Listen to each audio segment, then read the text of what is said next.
ত্রয়োদশ জাতীয় সংসদ নির্বাচনের আনুষ্ঠানিক প্রচার সিলেট থেকে শুরু করতে যাচ্ছে বিএনপি।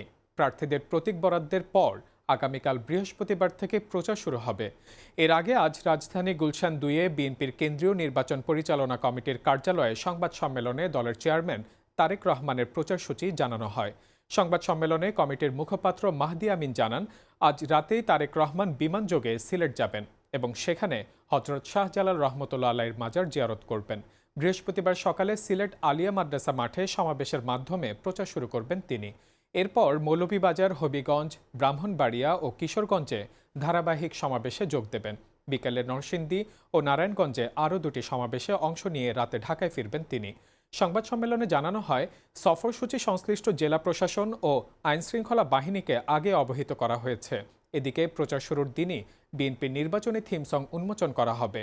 মাহদি আমিন বলেন, বিএনপি একটি সুষ্ঠু ও গ্রহণযোগ্য নির্বাচনী পরিবেশ প্রত্যাশা করে এবং সব দলের প্রতি আচরণবিধি মেনে চলার আহ্বান জানায়।